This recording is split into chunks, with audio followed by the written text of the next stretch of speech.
Bukele habló en Estados Unidos y no fue un discurso más. El presidente de El Salvador fue invitado especialmente al Desayuno Nacional de Oración y dijo algo que no se escucha mucho en política, que para gobernar no hace falta riqueza ni poder, sino sabiduría. Y ojo con esto porque no lo dijo desde la teoría, obviamente. El presidente Nayib Bukele recordó que El Salvador era uno de los países más violentos del mundo y hoy, según él mismo remarca y diferentes estadísticas, es uno de los más seguros del continente. La clave, priorizar a los ciudadanos honestos y enfrentar sin miedo a las pandillas. Escuchemos el discurso del presidente Nayib Bukele en el Desayuno Nacional de Oración en Estados Unidos.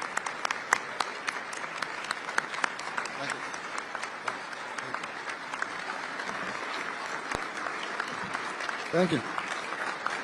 Thank you very much.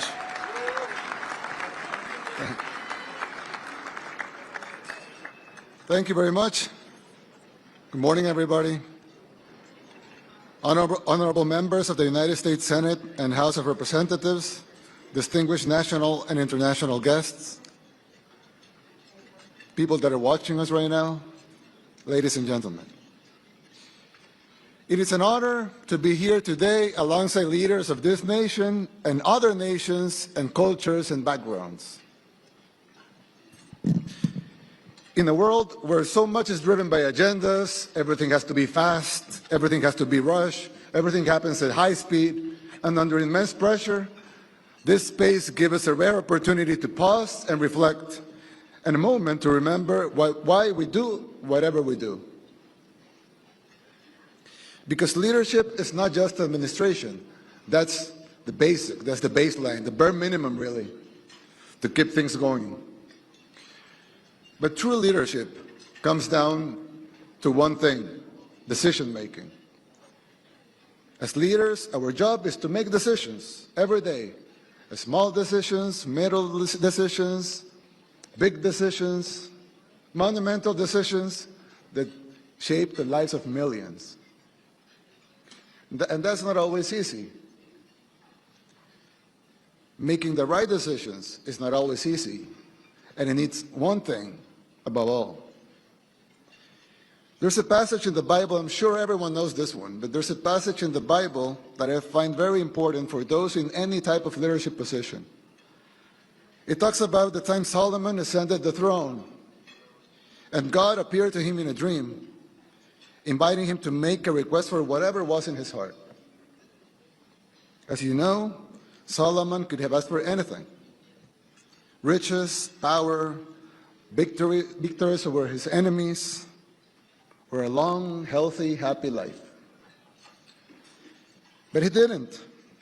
He asked for none of that. Instead, Solomon asked for wisdom so he could serve his people well. And God answered that. Because Solomon had asked for wisdom when he could have asked for riches and honor, God would grant him extraordinary wisdom, and he would also give him everything he hadn't asked for. I believe this passage is timeless. Leaders shouldn't ask God for riches, fame, or material possessions.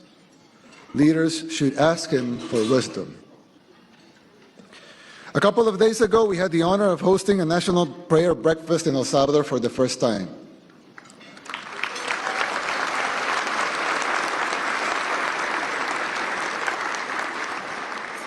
And over there, I share a little about the miracle unfolding in our country. As you know, El Salvador was the murder capital of the world. That was our nickname, murder capital of the world, the most dangerous place in the whole wide world. And now is the safest country in the whole continent.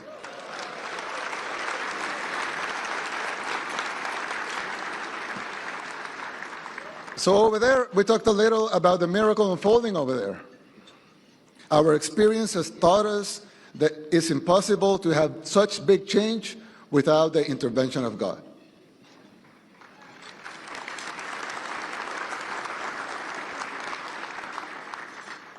The transformation of El Salvador, especially when it comes to security, is not the work of humans alone.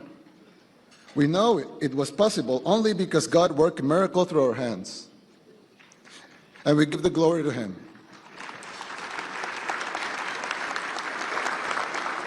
He guided us to make great decisions in times of great darkness. Many people don't know that our enemy was not just of flesh and blood, but spiritual as well. The gangs didn't just murder, rape, extort, they also worship Satan. Straight up, literally. When we went to their homes to arrest them, we discovered altars they've been using for satanic rituals. This is well documented. We put up the pictures, the videos right away. But for some reason, the global mainstream media didn't think it was worth it to cover it. But we know gangs in El Salvador were satanic, and they worship Satan, and some of those gangs are here in the United States. Bringing security to our people meant shielding them from that. Shielding the innocent from the plague, putting the safety of our honest people first. Guarding those who were seeking peace and had to face the curse of the gangs.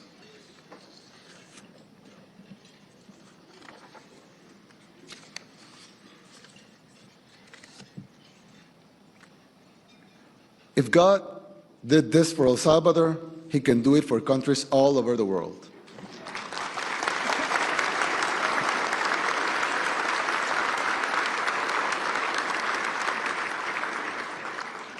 But we must first ask for wisdom.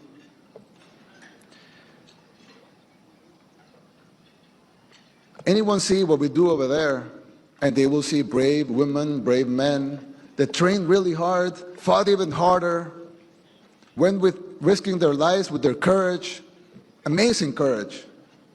But all of that would have been worthless if it wasn't because God wanted us to win that war. We won the spiritual war first, and that reflected in our physical world. So the war we won here was only a reflection of the physical war we had won before.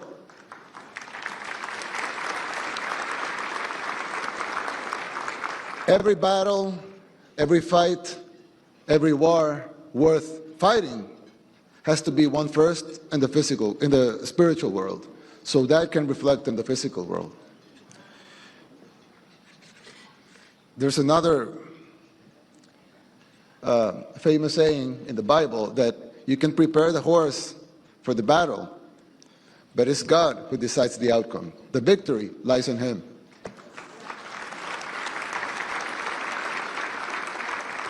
That's why today we come not to pray for riches or for wealth or for fame, but for wisdom. For wisdom for all the men and women here in this room, for all the men and women in positions of power, for all the decision makers, for all the policy makers, for the politicians, for the businessmen. The men and women who directly and indirectly influences the lives of millions and even billions of other human beings. Leadership never means making decisions that serve just a few or less, us, but means making decisions that serve and protect our people and that honor the task entrusted to us. Our experience has taught us that leadership does not obligate us to have all the answers all the time, but it does obligate us to seek God's wisdom, to seek His guidance before making any decisions. It obligates us to prepare for the best, to the best of our abilities, and to remember who ultimately grants the victories. May God grant wisdom to all world leaders, and may God bless us all. Amen.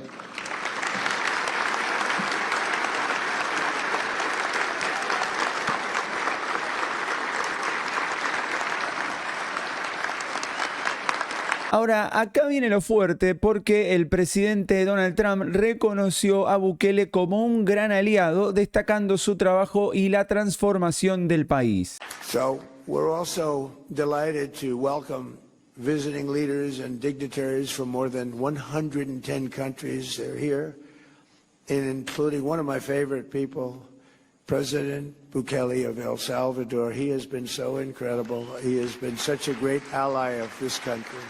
Thank you very much. Such a great ally.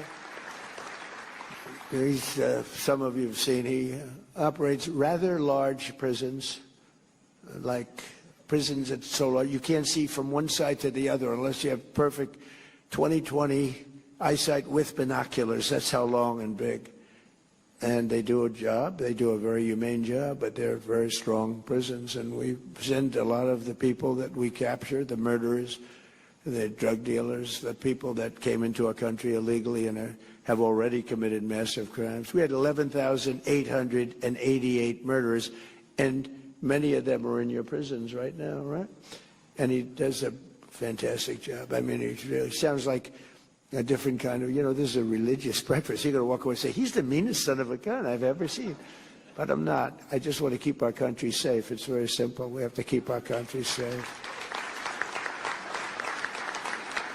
So I want to thank you, Mr. President, for a great, amazing job you do with our people, too. They work together so well. Appreciate it. Not easy.